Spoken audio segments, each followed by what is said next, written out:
اعوذ باللہ من الشیطان الرجیم، بسم اللہ الرحمن الرحیم۔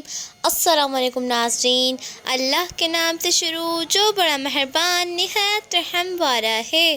تو کیسے ہیں آپ سب؟ امید ہے آپ سب خیریت سے ہوں گے۔ آج میں آپ کے لیے دیدار الہی کا ایک بیان لے کر آئی ہوں۔ چلیں اسٹارٹ کرتے ہیں۔ سب نعمتوں میں سے عظیم اور اعلیٰ جو نعمت اس روز مسلمانوں کو ملے گی وہ اللہ عز و جل کا دیدار ہے، کہ اس نعمت کے برابر کوئی نعمت نہیں۔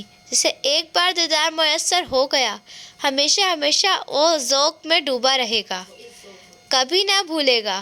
سب سے پہلے دیدار حضور اقدس صلی اللہ علیہ وآلہ وسلم کو ہوگا، اس کے بعد درجہ بدرجہ انبیاء و مرسلین، اور پھر تمام اولین اور آخرین یعنی امت المسلمین کو۔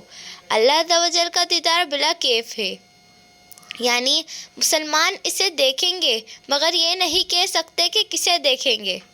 عالم آخرت چونکہ اس عالم سے بالکل علیحدہ ہے، ایک عالم ہے اس کے لیے، اس عالم پر ایسا قیاس نہیں کیا جا سکتا۔ اس دنیا میں کسی چیز کو دیکھنے کے لیے ضروری ہے کہ وہ چیز آنکھوں کے سامنے ہو یا کسی خاص جگہ ہو، اس کے لیے کوئی مقام ہو، اور وہ واجب الوجود ان تمام اموار سے پاک و منظر ہے کہ یہ سب چیزیں جسمیت کے لیے لازم ہیں۔ خلاصہ یہ ہے کہ وہ دیدار الہی کس نوعیت پر ہوگا اور کس شان سے ہوگا۔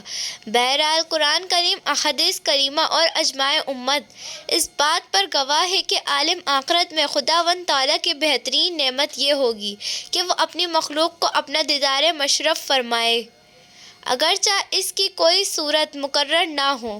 ہاں، وقت دیدار نگاہ اس طرح یہ محال ہے کہ دیدار الہی سے مایوس ہیں لیکن مایوس نہیں رہیں گے۔ سبحان اللہ۔ اگر آپ کو میری ویڈیو پسند آئی ہو تو اس کو زیادہ سے زیادہ شیئر کریں، میری ویڈیو کو لائک کر دیں، میرے چینل کو سبسکرائب کر دیں، بیل آئیکن کو کلک کر دیں۔ اللہ حافظ، السلام علیکم۔